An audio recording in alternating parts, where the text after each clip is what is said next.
Selamat pagi, selamat siang, selamat sore, selamat malam, Bapak atau Ibu dosen penguji yang saya hormati, dan Bapak Prof. Agus Sartono selaku dosen pembimbing yang saya hormati. Saya Fitria Maulida, pada kesempatan ini akan mempresentasikan hasil penelitian tesis saya yang berjudul Pengaruh Good Corporate Governance terhadap kinerja perusahaan, studi komparatif pada perusahaan BUMN dan non-BUMN yang terdaftar di Bursa Efek Indonesia. Baik, langsung saja, mari kita mulai dari pendahuluan. Penelitian ini berangkat dari sebuah paradoks dari tata kelola di Indonesia, di mana terdapat perusahaan BUMN dan ada juga perusahaan non-BUMN. Dan bagaimana di satu sisi BUMN adalah entitas yang memiliki regulasi GCG yang paling ketat, namun di sisi lain BUMN ini juga justru menjadi sorotan utama atas kegagalan implementasi GCG yang berskala masif. Kemudian paradoks ini menguji dua logika konseptual yang saling bertentangan. Apakah GCG itu berfungsi sebagai solusi untuk meningkatkan kinerja, atau apakah GCG itu sekedar formalitas saja untuk memenuhi tekanan dari regulasi?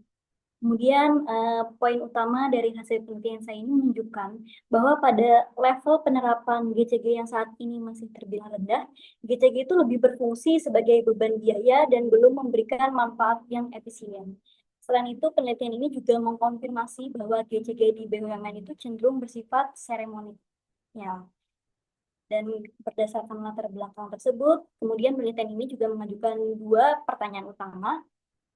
Yang pertama, bagaimana dampak penerapan GCG terhadap kinerja perusahaan di Bursa Efek Indonesia, dan apakah pengaruh dari GCG tersebut berbeda secara signifikan antara kelompok BUMN dan non-BUMN. Kemudian untuk menjawab pertanyaan tersebut, saya menggunakan dua teori utama yang saling melengkapi. Yang pertama itu ada teori keagenan, di mana teori ini menjelaskan adanya potensi konflik kepentingan antara pemilik sebagai prinsipal dan manajer sebagai agen. Dan GCG hadir sebagai mekanisme untuk mengurangi konflik dan agency cost dari konflik tersebut. Dan teori selanjutnya ada teori institusional, di mana teori ini menyatakan bahwa organisasi-organisasi terutama BUMN itu biasanya mengadopsi GCG bukan murni untuk efisiensi, namun mereka mengadopsi GCG karena tekanan eksternal untuk mendapatkan legitimasi dari regulator. Dan sementara itu, GCG sendiri dalam penelitian ini diukur menggunakan governance pillar score dari LSEG yang menilai tiga aspek utama. Yang pertama itu manajemen, yang menilai struktur dewan, komite perusahaan, dan yang kedua itu pemegang saham, yang menilai bagaimana perusahaan melindungi hak-hak dari pemegang sahamnya, dan yang ketiga itu strategi CSR, di mana menilai perusahaan menangani isu-isu sosial atau lingkungan dalam keberlangsungan strategi operasional mereka. Dan dari kedua teori tersebut, terdapat dua hipotesis utama pada penelitian ini. Hipotesis pertama yakni diduga penerapan GCG berpengaruh positif terhadap kinerja perusahaan, dan hipotesis kedua itu diduga terdapat perbedaan signifikan pengaruh GCG terhadap kinerja perusahaan antara perusahaan BUMN dan non-BUMN. Dan kemudian untuk menguji hipotesis ini, saya juga menggunakan pendekatan kuantitatif dengan sampel, menggunakan purposive sampling dengan kriteria yang pertama, perusahaan yang terdaftar di Bursa Efek Indonesia secara konsisten selama 2021 hingga 2023. Kemudian perusahaan yang memiliki data governance pillar score yang dirilis oleh LSEG. Kemudian perusahaan juga mempublikasikan laporan tahunan mereka secara lengkap. Dan perusahaan juga merupakan perusahaan yang bergerak di sektor non-keuangan. Dan selanjutnya dari proses tersebut didapatkan sampel akhir sebanyak 59 perusahaan yang terdaftar di Bursa Efek Indonesia, 10 perusahaan BUMN, dan 49 perusahaan non-BUMN. Kemudian berikut adalah model regresi data panel yang saya gunakan, di mana kinerja perusahaan itu dipengaruhi oleh GCG dengan lag 1 tahun, serta 3 variabel kontrol dari ukuran perusahaan atau size, leverage atau left, dan pertumbuhan laba atau grow.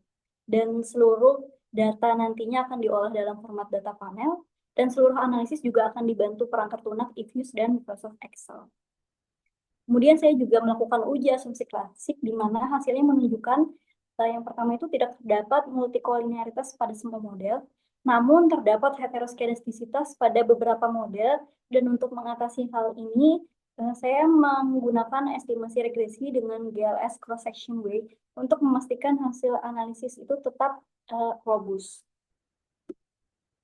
Kemudian kita masuk ke pembahasan temuan pertama, yakni hipotesis pertama itu tidak terdukung. Penerapan GJG itu ditemukan tidak berpengaruh positif terhadap kinerja perusahaan. Dengan detailnya, mari kita bahas. Pada ROA, GCG itu justru berpengaruh negatif signifikan, di mana hal ini juga sejalan dengan teori keagenan, bahwa pada level penerapan GCG yang masih rendah, bisa juga dilihat dari skor rata-rata yang di bawah 50, implementasi GCG itu lebih dominan sebagai biaya untuk saat ini. Dan manfaat dari efisiensinya itu belum terasa.